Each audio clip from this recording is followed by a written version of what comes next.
За сайн байцгаана өглөө нэмэндээ Хаанти подкаст ээлжидний тухаар эхлэж байна. Өнөөдрийн бидний ярих сэдв бол ан амьтад. За та бүхэн харж байгаа бол миний хойно яг одоо бол сайхан янгэр сууж байна. Энэ Хаантийн улсын засгийн хамгаалалтын газрын нутагт байгаа том болон жижиг хөвгтэй амьтдын тухай, энэ туруутай амьтдын тухай судлаачид одоо өнгөрсөн хугацаанд ямар судалгаа шинжилгээ хийсэн бэ гэдэг зүйлийг тодруулах гээд бидний ярилцлагыг явахдаа манай энэ хаан авал буюу Богдхан авалд маань одоо 200 орчим тонны янгэр байдаг гэж бас сонссон. Тэгэхээр Богдхан авал маань өөрөө Хинтийн нурууны хамгийн өмнөд зах хэсэг. Тэгээд бид нэр өнөөдөр өглөөс орчлохаар янгэрийн зураг бичлэг авъя гэд зориулсан ч бол бидний хойно бол ингээд сайхан өглөө нарлаад байж байна. За энэ баруун талд маань болохоор тэр сайхан хэрдэл хоёр буугаас идээд байж байна. Би нэг 30 орчим минут ажиллаж байлаа. Тэнд нэг цаган дээр бас нэг буугаар идэж байна. Тэгэхээр ингээд одоо дэлхийн олон улс орнуудад те за янгэрийн зураг авъя, янгэрийн дүрс авъя гэд өглөө гэрээсээ гараад ерөөсөө нэг цаг давхиж ирээд л тэгээ нэг цаг ууланд гараад тэр дүр зургийг үзэж болдог улс орн бол цөөхөн бах. Тэгэхээр үүнийг бол олон жил те хөвгд эзэм нь энэ сайхан байгаль дэлхийг хайрлан хамгаалж амьдтыг одоо амар тайван байлгаж вэ гэж одоо захиж сургаж одоо ирсний өвөршин байх гэж бодож байна.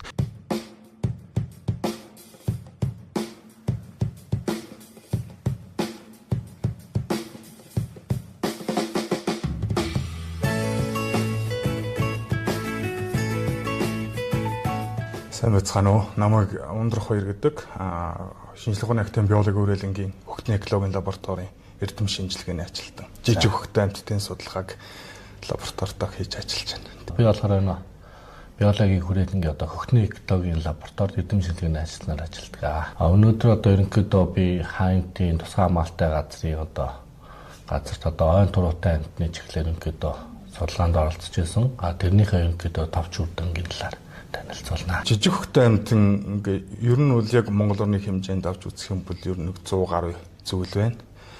Яг ерөнхийдөө жижиг хөгттэй амьтан гэж тодорхойлолт нь бол ерөнхийд биеийн хувьд нэг 100-аас 200 орчим грамм жинтэй газрын одоо өнгөн хэсэгт амьдардаг. Мэдээж нүх малтаж амьдарна.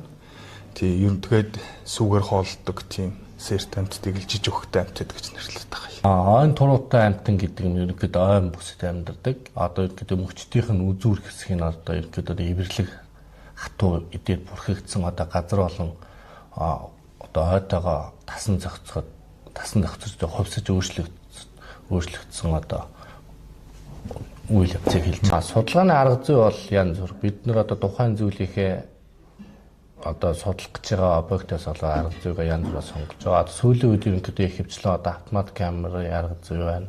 Дээрээс нь уул мөрөөр ажиглах, цэгийн ажиглалтын арга, зураг замлын арга гэдэг. Мэдээж том одоо талбайг сонгож судалгаа хийхийн тулд одоо бүгдийг нийлэнхүйд нь хамрах боломж хэцүү учраас одоо мэдээж тухайн бүс нутгийн одоо хэв шинжийг бүгдийг хамрахыг төлөөлөхөд одоо сорилын талбайнуудыг сонгоод тухайн талбай бүр дээр одоо зураг саргамлын арга ч юм уу, автомат камерын арга ч юм уу, дээрээс нь нэмээд одоо амаа асуулгын арга зэрэг аргуудыг хослуулан хийдэг байгаа. Жижиг хөгттэй амьтад маань бол тэгээд яг том туруутан хөгттэй амьтад шиг ингээд дайжаад үргээд явчих боломжгүй. Ерөнхийдөө ингээд аваад үзэхээр жижиг хөгттэй амьтдын маань өдрийн итвэхтэй дээшлэх талбай нэг 10 метрийн радиус дотор л гэж үздэг юм. Тэгэхээр нүхнээсээ илүү хол тэгээд яваад явж ханаа ангууд амжилт илүү өртөмтгий болдог. Тэгэхээр нүүж шилжиж ингээд чаддгүй. Тухайн амьдрах орчиндох зүйл явлын янз байдал буураад тоотлого нь багасаад ирэх юм бол тухайн амьдрах орчин бол одоо доройтсон байна ч гэдэг юм уу. Тэгээд ер нь үл индикатор амтан яг хүрээлэн буурчны өөрчлөлтийг тандах, амтны судалгаагаар тандах хамгийн тийм түлхүүр зөвлөд байна. Таны өөрийн чинь одоо судалдаг амтан бол янгэр гэсэн тийм. Тийм. Янгэртэй холбоотой та одоо ямар хөө судалгааны ажлууд бас хийж байгаа вэ? Ойрын хугацаанд бол одоо ерөнхийдөө нийслэлийн бүсд одоо богдууланд байгаа янгэрэн дээр судалгааны ажлуудыг хийж байгаа. Богдууланд маань янгэртэй юм байна тийм. Богдууланд 1985 онд ерөнхийдөө Өмнө Говь аймгаас сэргээ нутагшуулж исэн янгэр байгаа. Одоо ерөнхийдөө тоо толгойн өсөд нь 200 гаруй болцсон. Тэгээ анх 15 бодлыг сэргээ нутагшуулж исэн. Сая 2025 онд Монгол орны хөгттэй амьтны улаан данс чинь 20 жилийн дараа шинжлэгдэж авилгадлаа. Тэрэн дээр яг хамгийн их нөлөө үзүүлж байгаа 10 хүчин зүйлийн нэгээр нь бол одоо яг энэ цэвэр үлийн цагаанд зориулж цацж байгаа хор бол хамгийн одоо хүний зүгээс нөлөөлж байгаа хамгийн том хүчин зүйлүүдийн нэг гэж бүр тэмдэглэгдсэн байна. Тухайн гормон яг цэвэр үлийн цагаан гэхээсээ илүү тэрнгээр хоолдог махчин шувууд, жижиг махчин амьтад суусрын овгийн бидний мэдэх нүунийг хэрснээс эхлээд тэгээ маш олон амьтдыг давхар хордуулаад тэгээ тэр хүчтэй хор хүнцэл пестицид гэдэг чинь яг нөгөө үлийн цагаан 10 г амьд биеттэй байж хад идэх юм бол тэр хэмжээгээр томордог. Тэрнээс том амьд идэхээр тэр том амьтдын бие дахиж тэр хэмжээгээр хорндоо өсөж идэг. Тэгээ тийм яг тухайлсан зүйлхээс илүү босод маш олон биологийн ховор, биологийн төрөл зүйлүүдийг бол устгах.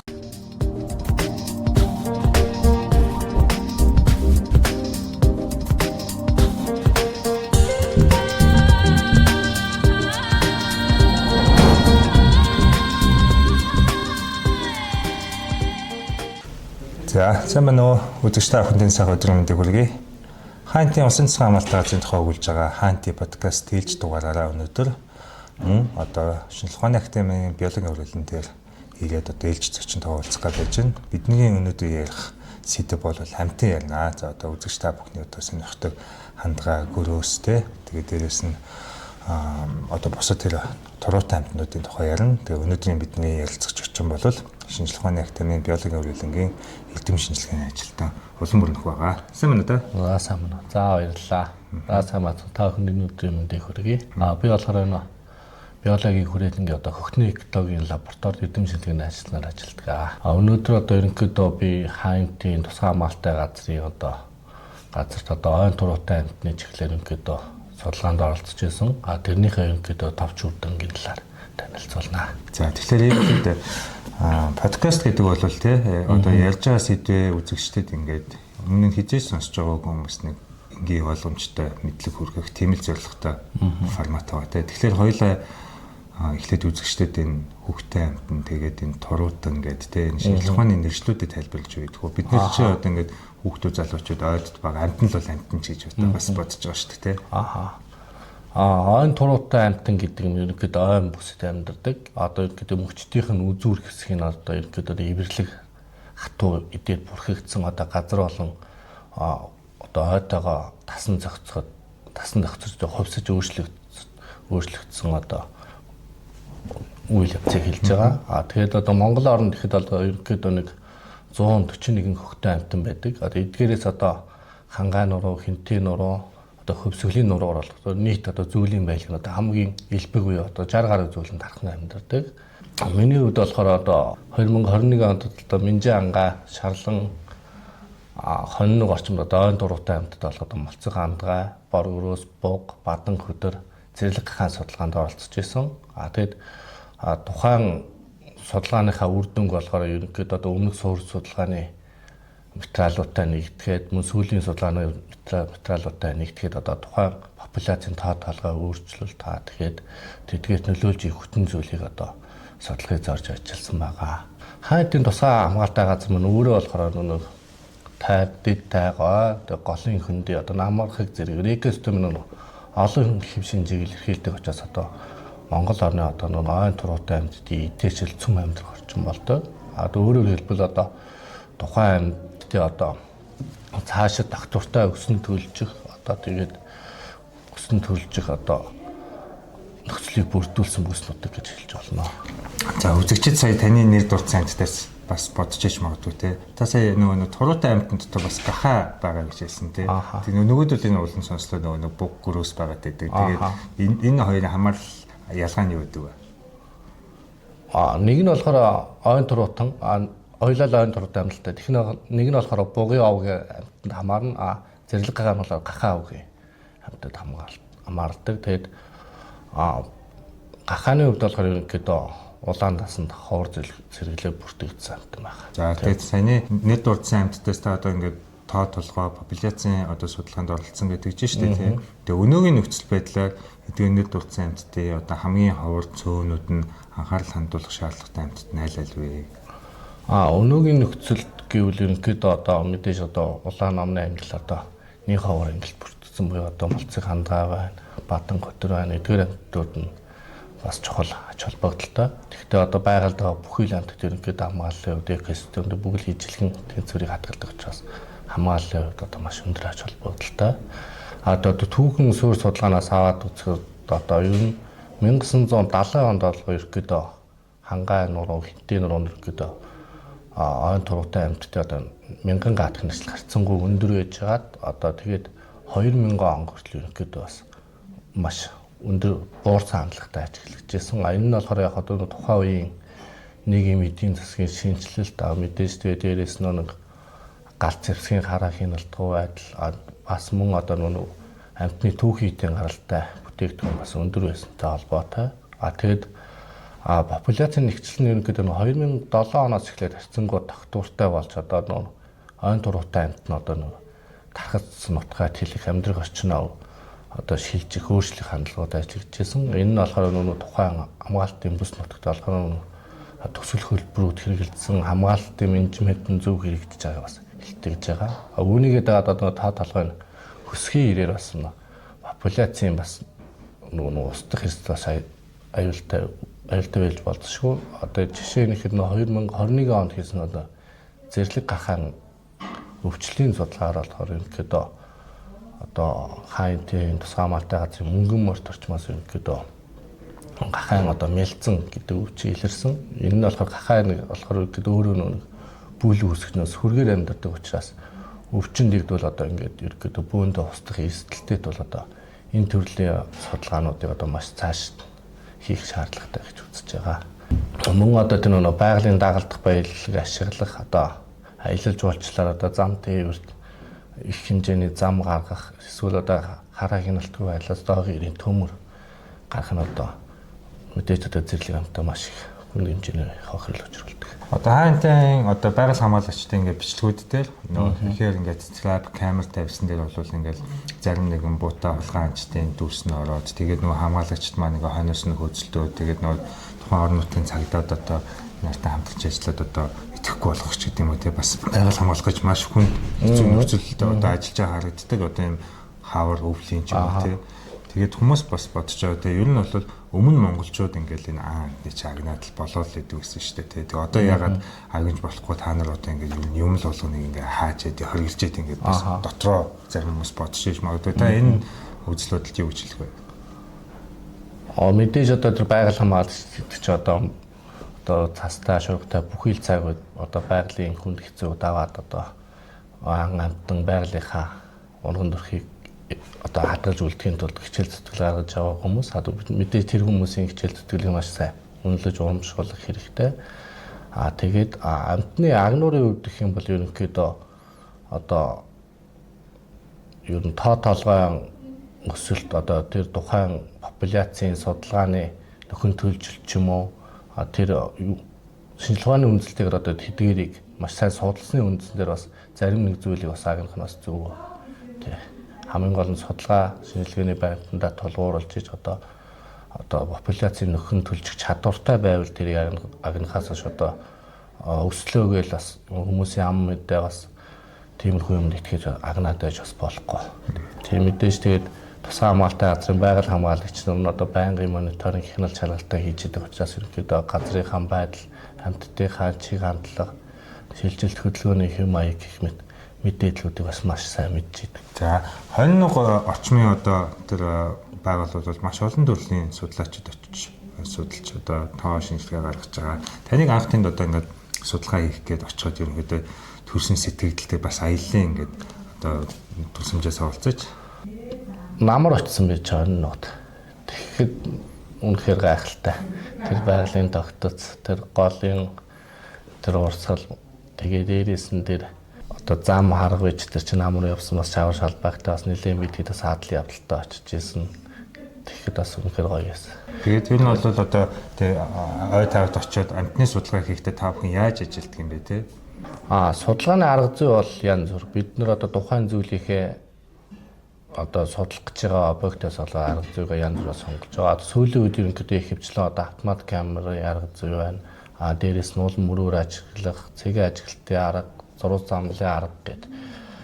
Мэдээж том одоо талбайг сонгож судалгаа хийхийн тулд одоо бүгдийн нийлэнхүйд нь хамрах боломж хэцүү учраас одоо мэдээж тухайн бүс нутгийн одоо хэв шинжийг бүгдийг хамрахыг төлөөлөхөөс одоо сорилын талбайнуудыг сонгоод тухайн талбай бүр дээр одоо зураг саргамлын арга ч юм уу, автомат камерын арга ч юм уу, дээрээс нь нэмээд одоо амаа асуулгын арга зэрэг аргуудыг хослуулан хийдэг байгаа. Тэснэр одоо нөгөө нэг одоо ойт бүсэд одоо шууд нүдэнд үл үзэхгүй одоо нормал амьтдын одоо тархац тоо тодлогоо одоо илүү сайн гаргахын тулд одоо 2 3 арга зүг бас давхар хослуулвал илүү үр дүнтэй. Би одоо ингээд зүгээр ингээд хандгаа харчих санаатай ингээд одоо 4-5 өглөө ингээд ивт босоод за энд хандгаатай гэсэн газартаа гэж очиход бол таралдахгүй л байгаа байхгүй тий. Тэгэхээр ер нь яаж та бүхэн одоо хэд хоногт тэр судалгааныхаа дата мэдээллүүдийг яаж гаргаж авдаг юм бэ? Судалгааныхаа бүс нутаг дотор сорилын талбайгаа тооцсон байгаа. Сорилын талбай дотроо ерөнхийдөө яваад одоо ажиглагдсан амьтныхаа уул мөр юм уу эсвэл одоо бүхий л цэгэн мэдээллийг бүртгэж аваад тэрийгээ сүүлд нь одоо нөгөө нийт талбайтайгаа ингээ харьцуулах маягаар одоо тийм байна гэсэн тооцоолыг гаргаж авдаг. Тэгэхээр тухайн үргэлжлэх хугацааны хувьд бол харилцаа адил байгаль цаг уурын ямар нөхцөлд явж байгаас хамаарал бороотой, шавартай үед бол нэлээд удаа явна. Тэгээ ерөнхийдөө хойно туруутны судалгаа хийн гэдэг юм ерөнхийдөө бас хүндрэлтэй л дээ тэгээд тий.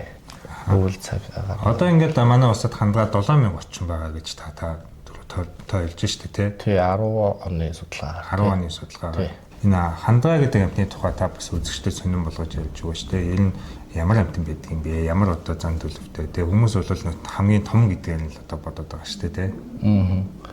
Хандгаа гэдэг амтан ерөнхийдөө одоо амьдрах орчны илүү тайгарх уу, намгарх уу хөрстэй, торлог бүрхөвчтэй тиймэрхүү газрын шүтээ амьдардаг. Ерөнхийдөө ойн одоо илүү өртгөн урхаас сэргийлж байгалийн экологийн тэнцвэрийг хадгалдаг тийм амтан байна. Ойгтой өртгөн урхаас яаж сэргийлдэг юм бэ? Одоо илүү өндөр ургаж одоо модны шилмүслэг идэж одоо шингэлж идэг.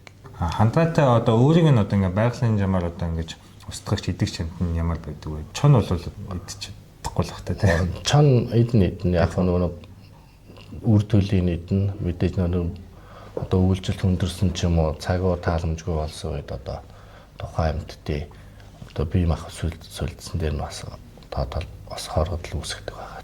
За дараагийн миний сонирхох амтан бол хүдэр. Хүдэр бол улаан наманд орсон агнах хоройтой нэлээд хуулийн хатуу хариуцлагатай гэж би бол ойлгож байгаа. Бус талаар нь та одоо ярьж өгөөч.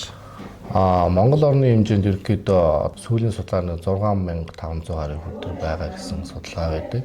Хүдрийн хувьд ерөнхийдөө одоо манайхан хэлдгээр одоо 90 соёотой, эмэн соёогүй гэдэг боловч одоо ерөнхийдөө эмэн бас үл мэддэг жижигхэн соёотой мэдээж одоо заарын авах залураас хулгайн нэлийн өртөж исэн амтан байгаа. Тэр амтан өөрийнх нь амьдрах орчин, онцлогын тухай тий бас энэ хүдрийг бид нэр хамгаалж тоотойгоог нэмэгдүүлэхэд ерөнхийдөө юу хийж болох бас болохгүй вэ? Хүдэр нь ерөнхийдөө одоо уулын ар шигүү тийм хөвчөрхөө одоо хөвд их ургасан газрыг сонгож шүтэж амьдардаг. Одоо сүүлийн жилүүд одоо хүдрийн тоо толгой хамгаалах зорилгоор одоо сэргийн нутгшуул бас үржүүлэх ажлыг бас хийж байгаа. Одоо үржүүлэх ажлын гэхээр одоо яаж үржүүлэх вэ? Монголчууд бол бууг үржүүлэхийн талаар бол төсөөлөлтэй байгаа тийм. Хүдрийг үржүүлнэ гэхээр яадаг юм бэ? Хүдрийг ижлэх нь яг байгаль дээрээс нь одоо популяц одоо бодглуудыг барьж аваад тэгээд одоо нэг тийм үржүүлгийн талбай дотор одоо хосоор нэгээд тэгээд тэн дээр одоо үржүүлээд одоо бүр өсөө тоо толгой сэргүүл одоо өөр хүдрийн тоо толгой цөөрсөн бүс нутгууд руу шилжүүлж одоо сэргийн нутгшуулах хамгааллын ажиллагаа бас авахар төлөвлөж ажиллаж байгаа. Өөр манад энэ зэлгэн амттыг үржүүлэх чиглэлээр саяны та бол хүдэр гэж дурдлаа тий. Өөр ер нь хийгдэж байгаа ямар ажлууд байдаг вэ? Одоо бас нөгөө Монгол улсын улаан номонд бас орсны ховор амтан болох одоо нөгөө голын минжийг бас үржүүлж байгаа. Туулгал дагуу гачуурт дээр гэдэг үржүүлгийн төвүүд бас байгаа. Тийм минжний тэрийгээ одоо туулгын экосистемийн тэнцвэр байдлыг хадгалахын тулд туулгуудынхаа ихэд одоо сэргийн нутгш үржүүлгийн төвдөө үржүүлээд эргүүлээ сэргийн нутгшуулдаг. Тэгээ минжин өөрөө одоо ерөнхийдөө голын экосистем чухал ач холбогдолтой усны ундрагын их усүрийг хадгалж эдгээр далан барь. За өшөө энэ хаантд маань одоо байгаа тийм туруутай амьтдтай ингээ холбоотой хүмүүс бас сонирхолж илэх тийм хаантд өөрөө маш олон зүйлийн баялаг илбэг одоо түрүү хэлсэнчлээ одоо нийт одоо хангай болон хинтийн нуруугаар Монгол орны зүйлийн 60-аас дээш өвн байдаг. Тэгэхээр одоо ойн туруутнаас гадна одоо шилүүс байна, махчтаас тэгээд баавга байна. Тэгэл бүхий л зүйлийн ерөнхийдөө махчин болон одоо миогийн амьтдууд бас байгаа. За тэгээд энэ таны саяны нэр дурдсан амьтдаас одоо жишээлбэл баавга бас ингээд нөө эдэж жилийн хомслоос болоод ч юм уу те үе ингээд нөө цагаалах буюу нөө сошиалын бүс рүү орж ирэх эдэж дижэл хайх тэгээд заримдаа нөө айлын гэр сүйтгэх хүний амьд хүрэх гэдэг иймэрхүү тохиолдлууд бас гарч ирсэн байна те. Тэгэхээр энэ баавганд одоо ямар таагүй нөхцөл байдал үүсээд байгаа юм бид нар цаана. Баавга нь болохоор ерөнхийдөө одоо сая нэг төмөр улмаас бас нэг хэсэг нэлээд орцоод Оросд маш Сибирт маш их төмөр гарч ирээд тэдгээрээс дайцсан төмөрөөс дайцсан баавгануудаас манайх руу орж ирсэн. Одоо бас 4 жилийн өмнө одоо бас нэг одоо ойд одоо самрын гарц муудаад тэгээд тэрнээс одоо баавган хичхийн тулд маш хэмжээний өөртөө их энерги буюу одоо өөхийг хөрөмтлүүлж иж одоо бүтэн өвлийг унтчих давах хэвээр. Тийм одоо энерги хөрөмтлөгдөөгүй болмоос одоо баавган ирцсэрээд тэгээд ерөнхийдөө өлсгөлөн баавга бас ерөнхийдөө сошиалын бүс рүү орж иж бас нэлээд асуудал үүсгэж байна. Тийм учраас ерөнхийдөө одоо байгалийн дагалдах баялагийг ашиглах гэж байгаа бол одоо тухайн жилийнхаа яг нэг ойн самрын нөөц ч юм уу тэр эдийн судалж иж бас нэг дүгнэлтүүдэд зүг харахгүй бол. Өнгөрсөн намар нэг ийм асуудал гарсан шүү дээ. Тийм нөгөө увсад гинт нэг баавга гарч ирээд тэгээ орон нутгийнх нь хүмүүс за энэ баавгыг чи яах юм бэ гэдэг нөгөө асуудал болоод тий. Тэгээ хин шийдхийн хин авах юм ингээд авах газар олдохгүй байсан гэж сонс. Тэгээд ерөнхийдөө бол хаантд хандаад хаант байсан засгийн хамгаалалтаа одоо тий бааваа одоо асран халамжлаад хавар болтол одоо тийчгээд байж байгаа. Тэгээд энэ дээр ингээд бас ингээд сонсож байхад болсон процессыг сонсож байхад жишээлбэл манайх одоо бааваа унтуулах одоо сумгуу ч гэдэг юм уу тий. Тэгээд нөгөө нэг бааваа унтуулах сумгуу учраас ирвсний одоо сумыг одоо жишээлбэл хэрэгэлсэн гэдэг. Тэнгүүт нөгөө ирвсний сум ирвс гэдэг бодгалч өөрөө жин болон бус юм өөр л байх л та тий. Тэгээд иймэрхүү бас юм бэлэн бус байдлын асуудлууд харагдаж байгаа шиг байсан. Тэгээ ер нь одоо ингээд бас төмөр энэ самрын гарц багсах. Одоо жишээлбэл энэ жил самрын гарц багтаа байгаа шүү дээ тий. Тэгэхээр бид зэрлэг амттай бид нар бас дагалдах өөр ямар зүйлсийг сайжруулах шаардлага байдаг. Жишээлбэл тэг баавганы сум нь одоо манай улсад бол огт байхгүй юм билээ л тий. Тэр болохоор яг баавганы сум ус яг тодорхой хальтан чиглэсэн тийм сум ер нь бас байх магадлал багтаа байгаа. Тэгээд ер нь тухайн амьтны одоо биеийн жин одоо өөрийнх нь одоо биеийн хэмжээнээс хамаарат одоо хичнээн хэмжээний дооз орж тэр амьтныг тайвшруулах вэ гэдэг тэр одоо бодисын хэмжээний хүрэлцэнээс л хамаарах байна. Тэгээ хамгийн гол нь одоо манай дээр одоо хамгийн эрсдэлтэй зүйл нь юу вэ гэхээр одоо зэрлэг амьтдыг одоо баавгаг нэг буудаад унтуулахар хэмжээний тийм холоос ч юм уу эсвэл тийм их хэмжээ агуул их хэмжээний бодис агуулаад буудах тийм бууны хүрэлцээ маш бага байдаг. Тийм учраас одоо тухайн амьтныг нэг буудаа онлооч гэсэн нөгөө бодисын одоо унтуулах одоо тайвшруулах ч юм уу булчин сулруулах нөгөө нэг бодис нь хүрэхгүйгээр нөгөө амьтнаа бүр олдуулаад үргээгээ зочоогоод алдах эрсдэлтэй учраас одоо мэдээж тэр төлөө хоёлаа хаант ялж байгаа ой хөвч ялж байгаа учраас бас нийгэмд хүмүүсийн дунд бас нэлээд хилцэгдэж байгаа нэг сэдвийг тодруулчихсан. Тэр бол чонтой холбоотой. Ерөнхийдөө бол чоны тоо толгой бол одоо хөвч тайган бүсэд бол ихсээд цагаан тал газар бол ерөнхийдөө багассан гэж бол хүмүүс одоо ярилцгааж байна. Тэгээд энэ тайгад ихсэж байгаа одоо хөвч тайгад ихсэж байгаа чоныг бол агнах чадвартай ч юм уу те тоотлогыг цөөлөх одоо бас чадвар тэр болгон хүмүүст байхгүй. Дээрээс нь засгийн хамгаалалтаа газруудад одоо хийж болохгүй ч гэдэг юм асуудлууд яригдчих байх шиг байна. Тэгээ ер нь энэ дээр мэргэжлийн зүгээс одоо ямар одоо дүгнэлт тайлбар хэлэх вэ? Одоо мэргэжлийн зүгээс бол хамгийн гол нь эхлээд нэг мэргэжлийн хүмүүсээр яваад яг хаагуур нь чон нийлбэг байгаа да чоных нь одоо тэр цүн болон голомт нутг нь хаанаага яг хаанаа үржилж төлөлөөд байгаа яг хичнээн бодгол байгаа даа. Тэр төрлөخөө судалгаануудыг эхлээд маш сайн хийх хэрэгтэй гэж бодож байна. Тэрнээс шууд одоо иргэдийн үгээр ороод одоо их байгаа гэдэг тийш очиод алах гээд тэгээд байх шаардлага байхгүй байна. Тэр мэдээж чинь тусгай хамгаалалттай газар учраас одоо хамгаалалттай бусд одоо галт зэвсэг эзэмшиг бас оргилж байгаа учраас тийм. Зарим аймагуд чинь ингээд чон агнах компанид ажил сумар нутгаас зохион байгуулчихсан явж байсан шүү дээ. Энэ тохиолдолд одоо жишээлбэл та бүхнээс мэдээлэл зөвлөгөө авсан тийм тохиолдол байна уу? Ер нь манайхаас яг тэр чонтой холбоотой яг тэр одоо тийм судалгааны талаар тодруулга авсан газрууд байхгүй байгаа. Тэр хэд одоо ерөнхийдөө тэгэл бие даа гэж. Тий, сум орон нутгийн захиргаа одоо бие даа шийдвэрлсэн асуудал гэж байна. Яг нэг хангаан босоо дарангаа өөр ангаа хөвсгөлд бас айгүйх нөгөө хоттой мал руу орж ийн гэсэн асуудал бас яригдаад байгаа юм л та. Нохоо зэх гэж амтан байгаа тий. Нохоо зэх манай хаантэд одоо хил зэг байдгийн бас нохоо зэх гэдэг амтны өөрийнх нь одоо тэр амьдралын шин чанар хандах тухайд ярьж байгаа ч. Ер нь хангаан босод тархацын ер гол тархас нутгийн гэдэг хангаан нуруу хинтийн нуруугаар цүн тархас нутгийн гэдэг. Тэгээд амьдралын хувьд ерөнхийдөө сүргээр биш. Бие даасан буюу одоо ерөнхийдөө энэ тэнд явж идэг тиймэрхүү амьдралтай. Тэгээд мэдээж махын хилдэг үед шүү дээ. Сэг зэмээр хоолно тийм амьтан. Одоо хотын сүүршлийн бүс төрлөө одоо автомат камерт бүртгэгдсэн байна. Нохоо зэх хийхдээ маш аюултай гэж ярьдаг тий. Хүмүүс бол ингээд яг хөдөө жишээл би ингээд өндөр ангаад явж байгаа. За тэр хой зүг рүү тийш бол бити яваараа нохоо зэхтэй шүү. Гадаа майхан барьж бити унтаарай. Машин дэргийч ирээд иргий шүү. Тийш бол бити төхөрөг нутгийн хүмүүс тэгж яах юм бэлээ. Тийм бас аюултай гэдэг үү. За би яг өөрөө яг нохоо зэхтэй тэгж хаалт толгой тэгээ таарж авах болохоор бас сайн мэдэхгүй байна. Тэгтээ тэгж ямар ч хамтан тэгж хөндлөө бол тэгж тийм шууд дайрах нөхцөл бол байхгүй байна. Тийм үнэхээр л тэгээд яг нэг хэцүү үлсөөд нийт тийчээ шаардлагатай болчихоогүй бол. Тийм. Би одоо ингээд танаас дандаа ингээд хүмүүсийн аман яриагаар нийтийн дунд байдаг зүйлсийг л одоо ингээд тодруулж асуугаад байгаа байхгүй тийм.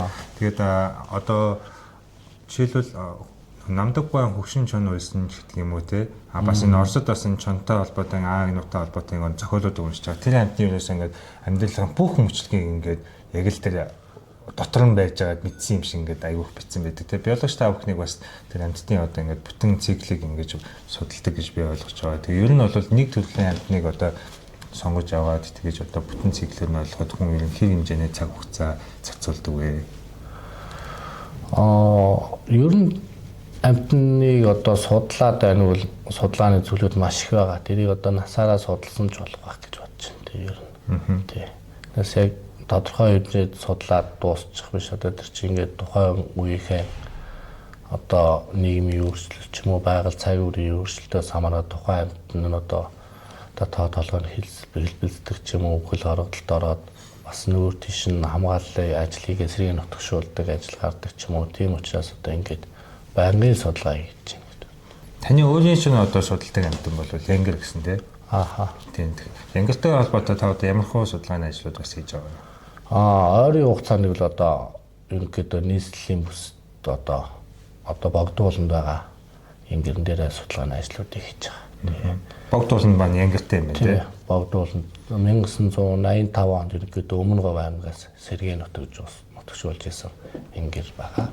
Одоо ерөнхийдөө тоо толгойн өсөд нь 200 гаруй болцсон. Тэгээ анх 15 бодголыг сэргээ нутгшуулж исэн. Богдуулнаас хойшоо ингээд асуулт руу ч юм ингээд харгасан, шилжсэн тийм юу байгаа юу? Байхгүй. Ерөнхийдөө нийслэл отмын өөрөө ингээ яг амьтдынхаа хувьд болохоор одоо ингээд гармуудыг хаацсан болохоор ерөнхийдөө яг эндээсээ шилжилт хөдөлгөөн хийгээд Янгерчин өөрөө тийм хадгарахыг тийм өндөрлөг газрыг шүтэж амьдардаг учраас одоо хамгийн ойрхон сүүршлийн бүсэнд ерөнхийдөө одоо баян үнжүүлж хэрэгтэй байна. Одоо уршигаа их нартай. Тэгээ байгалийн популяц гэвэл эндээс болохоор ерөнхийдөө Улаанбаатар богдуулнаас Арангаа руу сэргээ нутгшуулах ажлыг бас хийсэн байна. Тийм нэг Манчрын хэдийн орчимд харин Янгерийн дүрс зураг харчаад би гайхчихсан байна. Одоо богдууланд байдсан багт гэсэн байгаль юм байна. 200 гаруй байна. Тий. одоо богдуул нь бас өөрөө бас нэг газар олголтоос болоод бас ерөнхийдөө зарим хэсгүүд нь бас одоо богдуул ууланд байгаа амьтад нь дотроо өөрөө бас нэг популяцийн тусгай ардталд орох бас өндөр эрсдэлтэй байгаа учраас бас судалгааны ажлыг бас тогтмол хийж их шаардлагатай байна. Үзэгчид сонирхож магадгүй хэрэв богдууланд байгаа янгирыг ажиглая гэвэл одоо хүмүүс үзчихэд өөнөр очиж үзье л да тий гэж бодож байвал яаж ажиллах боломжтой бас юу хийхгүй байх ёстой вэ? Одоо хамгийн ойрхон ажиглах боломжтой газар нь одоо нөхдөй ам байна. Тий нөхдөй амны тэнд очиод ерөнхийдөө одоо хадрахыг хэсэг дээр очиод зүгээр чимээгүй суугаад л ажиглаж явах одоо элбэг учраас одоо хангалттай харагдаж байна. Өдрийн ямар цаг үед байх вэ? Өглөөгөр ойл илүү итгэвтэй. Тий өглөө яг нар мандаж явах эсвэл ороо нар шингэж явах. За үзэгчдээ тэгээ өнөөдөр бид хаанти усан засгийн хамгаалалттай газарт байгаад АМТ-ийн тухай, том хөвгтэй амтны тухай, одоо жижиг хөвгтэй амтны тухай бас дараагийн өөр мөржилтний одоо ярилцлагыг хүргэнэ. Тэгээ би энэ ярилцлагын үеэр танаас асуугаагүй бас хэлмээр байсан тийм зүйл байгаа юу? Ер нь одоо нэг зэрлэг амтны мониторинг судалгааг одоо хамгийн гол нь одоо ижил цагаан хугацаанд одоо яг нэг ижил сорилын талбайд ижил маршрутаар одоо тогтмол өргөжлүүлэх нь одоо хамгийн чухал байдаг. Тийм учраас одоо цаашдаа одоо энэ төрлийн судалгаа хийх нь одоо хамгааллын менежментэд маш илүү үр дүнтэй. Тэгээд мөн одоо зөвхөн тухайн зүйлийг хамгаалах тэдгээр нь одоо тухайн экосистем одоо биологийн олон янз өндөр ач холбогдолтой тул одоо судалгааны ажлыг одоо байнгын хийж шаардлагатай. За баярлалаа. За тэгээд танд одоо өөрийнхөө мэдлэг туршлагыг хуваалцаж үзэгчдэд бас мэдээлэл өгсөн баярлалаа. Зааш тахын ажилд амжилт хүсье. За баярлалаа. За үзэгчдээ дараагийн хаан судлаачтай үргэлжлүүлээд ярилцгаая. За үзэгчдээ ингээд хаантын усан засгийн хамгаалалтын газрын тухай ярьж байгаа, хөвгтэй амьтдынхаа АМТ-ийн тухай ярьж байгаа сэдвээ үргэлжлүүлэх гээд доктор Онол баяртай ярилцгаа хийж байна. За та үзэгчдэд өөрийгөө хэлээд танилцуулаач. Сайн байцгаана уу? Намайг Ундрах баяр гэдэг. Шинжлэх ухааны академи биологи үрэлэнгийн хөвгтний экологийн лабораторийн эрдэм шинжилгээний ажилтан. Жижиг хөвгтэй амьтдын судалгааг лабораторидоо хийж ажиллаж байна. Тэгэхээр нэг жижиг хөвгтэй амьтан, том хөвгтэй амьтан гэхлээр нэг үзэгчд бас нэг сайн ойлгохгүй, ялгаж мэдэхгүй байж магадгүй те. Тэгэхээр та эхлээд энэ нэршлийн тухай хүмүүс тайлбарлаж өгөөч. Жижиг хөвгтэй амьтан ингээ ер нь бол яг Монгол орны хэмжээнд авч үзэх юм бол ер нь 100 гаруй зүйл байна. Яг ерөнхийд нь жижиг хөвгтэй амьтан гэж тодорхойлолт нь бол ерөнхийд биеийн хувьд нэг 100-аас 200 орчим 100 орчим грамм жинтэй газрын одоо өнгөн хэсэгт амьдардаг. Мэдээж нүх малтаж амьдарна. Ер нь тэгээд сүүгээр хоолдог тийм сэрт амьтдыг л жижиг хөвгтэй амьтад гэж нэрлэдэг байгаа юм. За та тэгэхээр ингээ хаантайтай холбоотой энэ жижиг хөвгтэй амьтны судалгаа бол одоо гол одоо сэдвчин байсан гэсэн тийм хизээнээс анх судалж ихэлсэн. Тэгээд тэр үеийнхээ нөхцөлөөс ярьж өгөөч. Оюутан болоод тэгээд хэрийн судалгаанд явж ирээл тэгэл 1-2 дугаар курсээс эхлээд Хүмүүнлэгийн ухааны их сургуулийн багш Цэрэн Дува, Монгол шиг сургуулийн багш Самья нарыг дагаал тэгэл хамгийн анх жижиг хөвгтний амьтны судалгааг бол хийж эхэлсэн. 1997 онд Герман Монголын хамтарсан хонь нух судалгааны суурин хинтээ нурууны баруун хэсэг Евроголын ихтвэл баруун хинтэд байгуулагдчихсан юм хэлээ. Тэгээд тэнд үл жижиг хөвгтний амьтны мониторинг судалгааг Герман Монголын, Орос Монголын хамтарсан судлаач нар бол хийж эхэлсэн. Тэгэл оюутан болсноос хойш тэр суурьнд багш нарыгаа дагаал жижиг хөвгтэй амьтны судалгааг хийж эхэлсэнтэй. Яг жижиг хөвгтэй амьтан гэдэг чинь өөрөө яг түрүүнд хэлсэнчлэн 100 гаруй зүйл.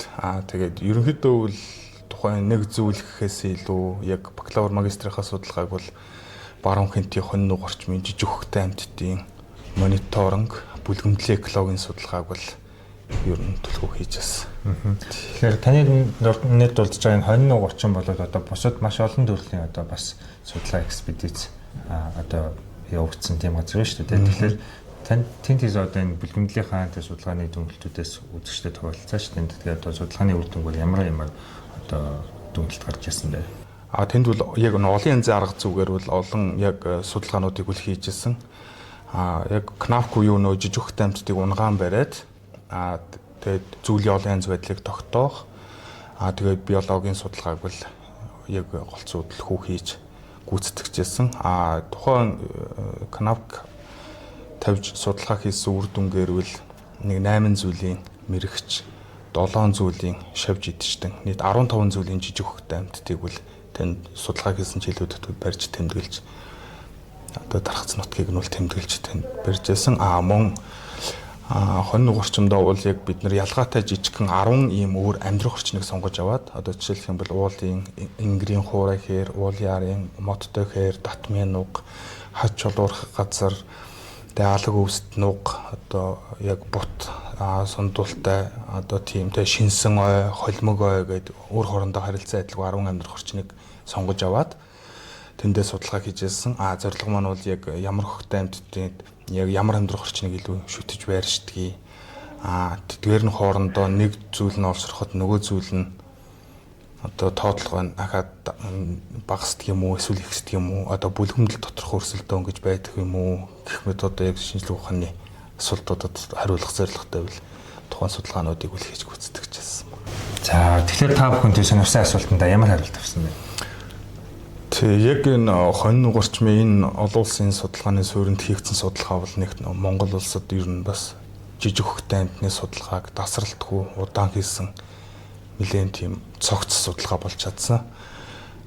Тэгээд судалгааны жилүүдэд одоо ой хэрийн төмөрч их гарч ирсэн, их ган, их зудж болж ирсэн. Тэгээд ер нь бол жижиг хөхтэй амьтдын тайгын жижиг хөхтэй амьтд бол яг тоотлогын юм цуврал динамик бол байна гэж их үзсэн. Тэгээд 15 жилийн судалгааны үр дүнгээр бол нэг 5-6 жил дотор бол яг тухайн бүлгэмдэлд бол хамгийн олон зүйл тэмдэглэгдээд тоотлогын хувьд олшроод тэгээ уруудаад дараагийн 4-5 жил дахиж тоотлогоо нөсдөг. Ер нь бол нэг тийм цикл хэлбэртэй динамик тоотлогын олшруул явагддгийм байна гэсэн хамгийн том үр дүнгууд бол одоо гарч ирсэн.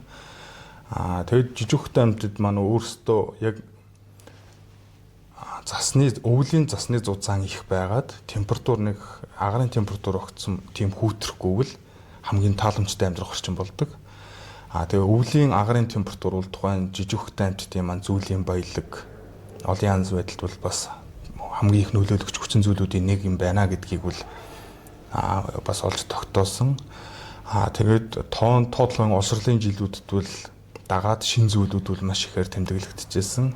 Бидний судалгааны яг зарим түрүүнд дурдсан өөр хоорондоо ялгаатай 10 амьдрах орчны маань зарим хэсэг бол яг ой хэрийн төмөрт бас бол өртөж судалгааны жилүүдэд бол бас шатчихсан. Тэгэхээр яг жинхэнэ шилмүстэй амьдардаг тийм тайгын зүйлүүд бол тийм ой хэрийн төмрийн дараа бол маш бага тэмдэглэгдээд илүү ийм задгай амьдрах орчныг шүтэж амьдардаг байсан охтнууд маань бол нөгөө шатцсан ойроо илүү төрж орж байсан. Тэгэхээр яг нэг хүрээлэн буй орчны өөрчлөлтд бол хамгийн мэдрэг тэдгээрээр дамжуулж одоо судалгаа хийх хамгийн боломжтой зүйл амьтад маань бол ер нь жижиг хөхтэй амьтад байгаа юм. Тэгээ сертэн амьтад дотроо бол нөгөө нэгж талбайд ноогдох нэгчлийн хувьд маш өндөр болохоор одоо популяци экологийн судалгаа одоо яг тийм нөө бүлгэмдлийн төвшний судалгааг одоо хийхдүүл жижиг хөхтэй амьтдын судалгаа бол маш тийм давуу талтай сайн цэг болж өгч чаддаг. Гэх мэт ер нь бол нарийн ер нь судалгааны үр дүнгууд бол бидний судалгаагаар бол бас ажиглагдчихжээ байсан. Одоо ингээд хүмүүс бодож байгаа одоо энэ жижиг хөхтэй амьтан маань өөрөө байгальд ямар үүрэг оролцоотой амьт юм бэ те? Их ошруул яах вэ? Мөн цөөрүүл яах вэ? Бусад нөө биологийн олон төрөл зүйлтэй одоо магадгүй эдэлтийн гинжиглэхэн дээр яаж нөлөөлөх вэ гэж бодож байгаа. Талаар мэдээлэл өгөөч. Тий, сая хэлсэнчлэн яг нөгөө нэгж талбайд ноогдох биомассаараа бол хамгийн их одоо жижиг хөхтэй амьтад маань тэгээд ямар экологийн бүс бүслүүрд одоо амьдарч байгаагаас шалтгаалаад яг хүрээлэн буй орчны тогтвортой байдалд бол маш их нөлөөлдөг зүйл. Одоо хамгийн жижигхэн суусрын овгийн махчтаас эхлээл одоо мацаалаа баавгайн ижтэй жилийн бүрэлдэхүүнд хүртэл жижиг хөхтэй амьтдын эзлэх хувь нь тэдэн хувьтэйгээ зарим судалгаагаар бол гарцсан байгаа. Тэгээд мөн өдөр болон шөнийн идэвхтэй махчин шувууд, шөнийн цагаар бол одоо шар шувуу үйлүүд те. Өдрийн цагаар сар, шилийн сар, шонхрууд гээл сарууд, шонхрууд ер нь бүх махчин амьтдал жижиг хөхтэй амьтдаар хоолж идэг. Тэгээд жижиг хөхтэй амьтд маань өөрөө бол яг хүрээлэн буй орчны индикатор амтан. Яг тэгвэл том хөхтэй амьтад тухайн газар нутагт экологийн бохирдлуулаад юм уу ганцууд болоод ч юм уу ямар нэгэн сөрөг нөлөө илэрсэн тохиолдолд нүүгээд шилжээд дайжаад явцдаг. Жижиг хөхтэй амьтад маань бол тэгээд яг том туруудан хөхтэй амьтад шиг ингээд дайжаад үргээд явчих боломжгүй. Ерөнхийдөө ингээд аваад үзэхэр жижиг хөхтэй амьтад юм өдрийн ит хөхтэй дээшлэх талбай 10 метрийн радиус дотор л гэж үздэг юм. Тэгэхээр нүхнээсээ илүү хол тэгээд яваад явж чадна ангууд амжид илүү өртөмтгий болдог. Тэгэхээр нүүж шилжиж ингээд чаддгүй. Тухайн амьдрах орчиндох зүйл явлын янз байдал буураад тоотлого нь багасаад ирэх юм бол тухайн амьдрах орчин бол одоо доройтсон байна ч гэдэг юм уу. Тэгээд ер нь үл индикатор амтан яг хүрээлэн буурчны өөрчлөлтийг тандах, амтны судалгаагаар тандах хамгийн тийм түлхүүр зөвлөд байна. Тэгээд мэдээж одоо бидний нөгөө амир их хор цацаал устгаад байдаг үлийн цагаан маань бол өөрөө яг энэ хялгант хээрийг нөхцөлдүүлэгч гол хөхтөн амтан. Өөрөө тэгээ бүлээр амьдардаг нэг их газрыг ингээд хөрсийг нь үл биологийн эргэлт хөрсний биологийн эргэлтийг маш хурдан болгож том юм байдлаа устгахаар л өстой гэсэн л ойлголттой байгаад байгаа шүү дээ тий. Би нөө Хятадын шинжилгээний академик сургуулийн амтан судлалын хүрээлэнд яг үлийн цагаан хотны одоо физиологийн судалгааг үл хийжсэн. Үлийн цагаан маань өөрөө яг микротус овог дотроо ганцаархнаа бүлээр амьдардаг. Монголд байгаа бусад зүйлүүд нь үл одоо яг ганцаараа амьдардаг. Гэтэл үлийн цагаан маань ганцаархнаа тал хээрийг шидэж амьдардаг. Тэгээд өөрөө ганцаараа колоноор амьдардаг. Тэгээд ийм задгай эрсдэс манай Монгол орнд чинь өвөлдөө хасах дөч болж хүүтэрдэг, зундаа нэмэх дөч болж халддаг. Тэгээ ийм өндөрлөг их газрын ийм өндөрлөг эрсдэс уур амьсгалтай амьдрах орчинд энэ зүйл маань яаж ингэж дасан цогцоод тэгээд колон том бүл үүсгээд ингэж амьдраад байна вэ гэдэг судалгааг нь ер нь үл яг нөө дулаан үйлдвэрлэх одоо бүлийн одоо зан төрхтэй холбож судалгаагаа хийсэн. Тэгээд дулаан үйлдвэрлэх процесс гэдэг нь одоо бидний хүм мах хамгийн их мэдгээр нь одоо нэг таргууны хүм мах гэдгээл ярьдаг. Тий. Хүм мах маань бол өөрөө яг дулаан үйлдвэрлэх маш том бааз. Тэгээд ер нь яг хүм махнаас яг ямар уургууд ямар замаар ингээд нийлэгжээд тэгээд тухайн амтны маань дасан цогцох процесст ямар нөлөөтэй оролцож гэнэ вэ гэдэг судалгааг бол ер нь хийсэн. Нөгөө хэсэг нь болохоор одоо бүлээрээ байх нь нэгнтэйгээ дулааныг шеэрлдэг. Тэгээд энерги баг зарцуулдаг. Гэтэл бүлээрээ байх хэрэгтэй гэж олуулаа байвал сайн байх хэрэгтэй юм уу? Эсвэл тэнд яг нэг хамгийн тохиромжтой хэмжээ гэж байна уу гэсэн тэр хариултыг л лабораторийн төвшөнд судалгаа хийж хариулах гэж байна. Халуун хүйтэн гэдэг нэг хоёр температур хилгаад яг халуун хүйтэн гэдэг нь бол нэг 5 градус орчим, халуун гэдэг нэг 20 хэдэн градус, нэг 30 орчим градус. Тэгээд нөгөө тасалгааны температурт яг хяналтын бүлэг авч үзэж байгаа л тэгээд янз бүрийн тоотой группүүд байгуулад 1-тэй, 3-тай, 5-тай, 6-тай, 8-тай, 10-тай гэл нэг харьцаанд 10-аараа байна, 8-аараа, 6-аараа гэл. Тэгэл яг нөө зан төрхийн бүл хооронд олуулаа байгаа амьтд одоо яг ижил яаж хэрэгжилж байна, дулааных нь үйлдвэрлэх процесс яаж байна, хэр их одоо их хоол хүнс идэл их одоо шингэн хэрэглээл их хүнс идээд байна гэдэг чинь үл хэдий олон байгаа ч гэсэн яг нөгөө тохиромжтой хэмжээвэл биш байна гэдэг анхан шатны тодорхойлолтууд нь үл гарч ирж байгаа. Маш их хэмжээний хүнс хэрэглээд байгаа мөртлөө тухайн арбан бодгол юм биеийн хэмжээ багасаад байдаг. Тэгэхээр бас нөгөө доторх өрсөлдөөн одоо нөгөө яг популяц доторх одоо өрсөлдөөн их болоод яг цэвэр физиологиээс илүү одоо зан төрхийн судалгаанууд бас давхар хийгдээ. Тэгээ зан төрхийн хувьд бол одоо яг хит олон болохоор нэг одоо яг өөрийнхөө амьдрах орчныг тусгаарлах гэсэн зан төрхийн тэм нэгэндээ их төрөмгийн ааш гаргаал тэгээд хоорондоо тэмцэлтэд тэгэл эхэлдэг юм байлээ л дээ судалгааны урд. Тэгээ таны одоо ингээд судалгааны үр дүн дээрээс үндэслээд одоо бидний өвлийн цагаанд хандах одоо хандлага хамгаалал арга хэмжээнүүдийг бас ингэж гаргаж болох байх л та тийм. Тэгэхээр ер нь бол Монгол улсад өнөөдрийн байдлаар тийм өвлийн цагаанд яг ямархуу нөхцөл байдалтай байгаа юм. Тэгээ бид нар ингэж жил болгон ч юм уу тийм эсвэл ингээд малчтын, тариаланчдын одоо хэрэгж шаардлагаар тодорхой төр хоруудыг хийж тэр талбаануудыг холдуулах нь ямар одоо эрсдэлтэй вэ тийм. Тэ үлийн цагаан маань өөрөө үл одоо бүр тийм сайн бэлчээр одоо сургаг бэлчээр гэж ярьдаг тийм амьдрах орчинд бол өөрөө яг тэгж олон үржиж өсч чаддгүй. Яг гэвэл нөгөө түрүүнд хэлсэн бусад зүйлүүдэд бодох юм бол ганцаархнаа бүлээр амьдэрдэг тийм тэгээд өөрөө хойд хөл дээр бос зогсдог ганц зүйл нь. Тэгээд яг өөрийг нь өндөр давж ургасан тийм амьдрах орчин бол өөрт нь нэг тийм тохиромжтой амьдрах орчин биш. Яг гэвэл бүлээрээ амьдарч бөөнөрөө ингээ хойд хөл дээрээ зогсож нэг нэгээ хараад тэгээд нэг нэгээ харж ээж ингээ тохио дамжуулдаг. Одоо аюулын тохио эсвэл одоо тийм бүлийн найрсаг харилцаа ч юм уу тэгж нэг нэгээ харж ээж хоорондоо харилцдаг амтан.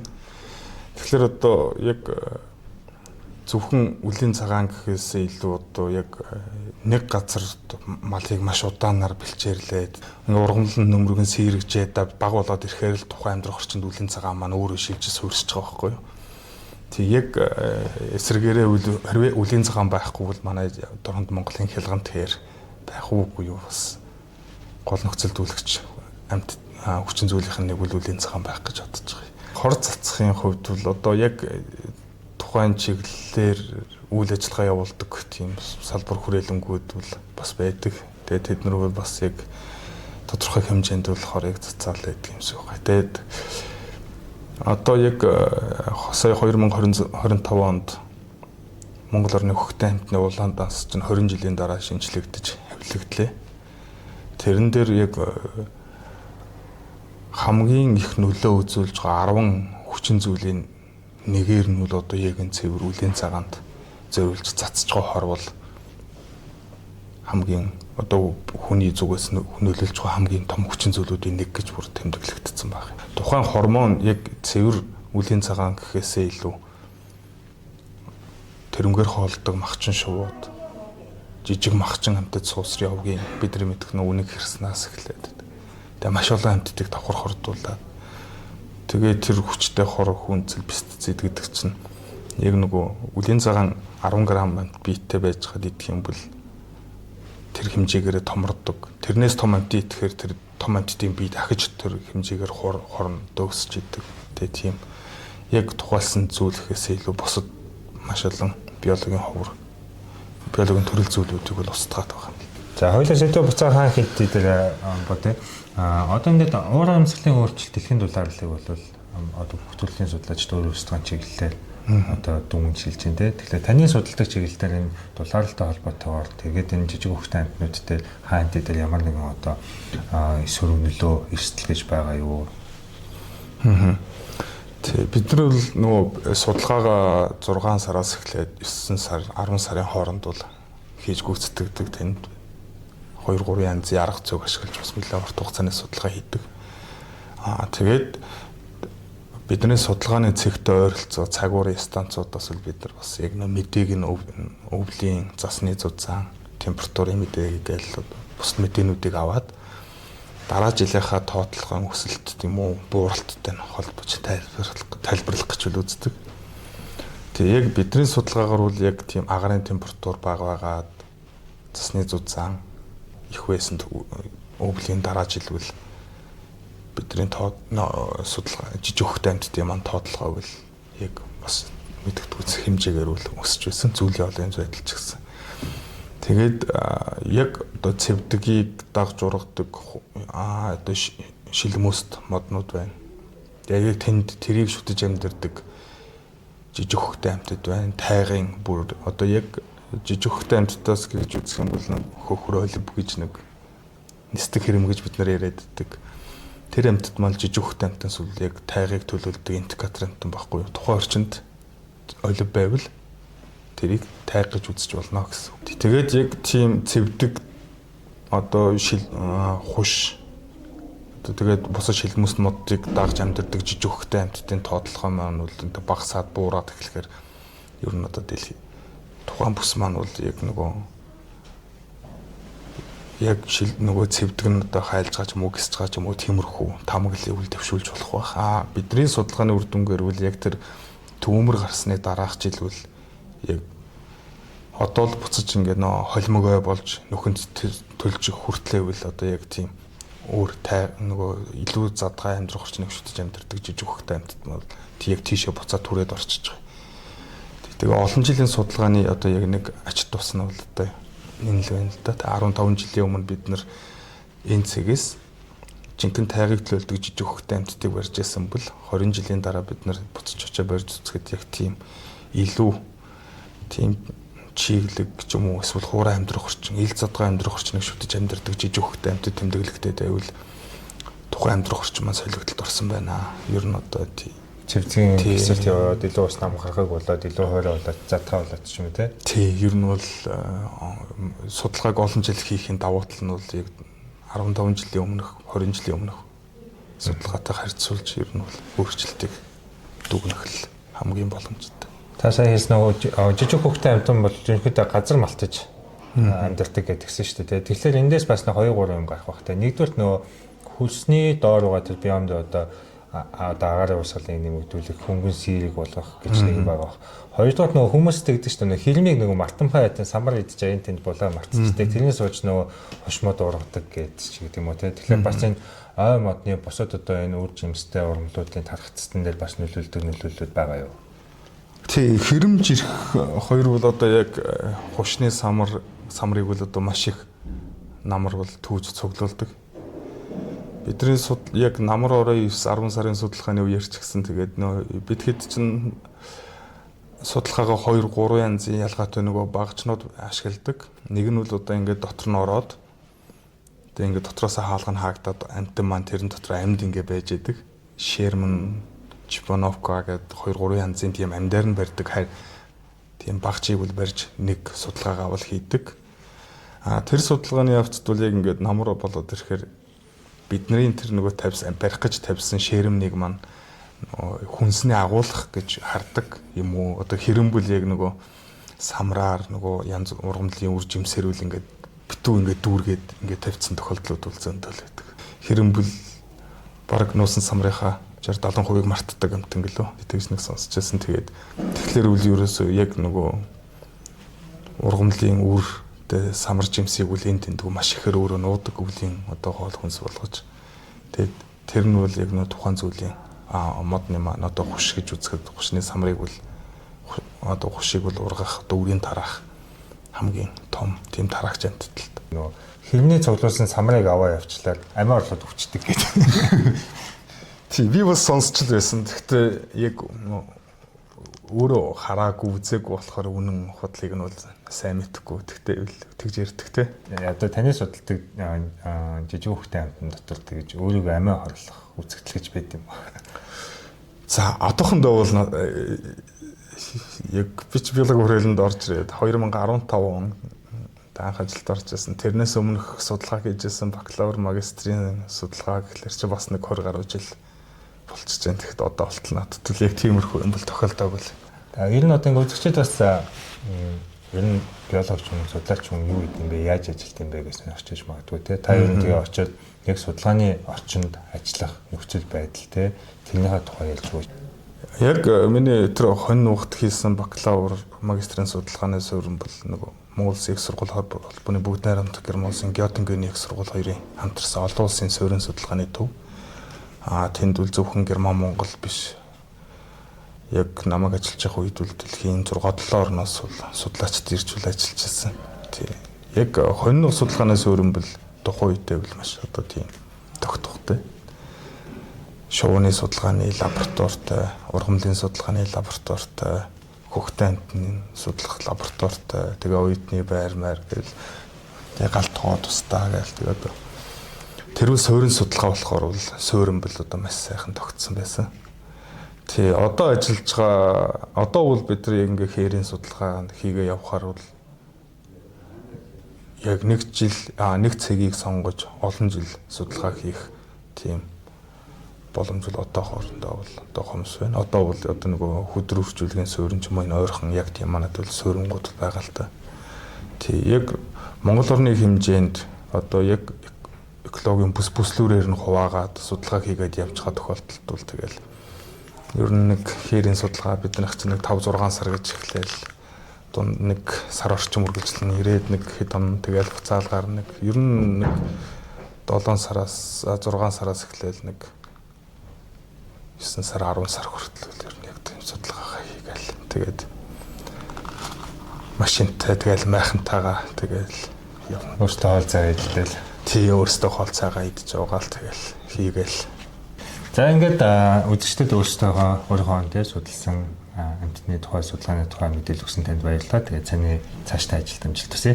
Баярлалаа. За бүхэн ажилд амжилт хүсье. За үзэгчдээ ингээд өнөөдрийн бидний ярилцлагын түгээд өндөрлж байна. Тэгээд HNT podcast-ны 20 дугаар бэлтгэн хүргэж байгаа. Өнөөдөр бид том болон жижиг хөвгтэй амьтны тухай ярилцлаа. Бидний сүүлийн дугаар удахгүй өөр нэгэн зочинтой та бүхэнтэй илэн уулзуулнаа. Баярлалаа та бүхэнд.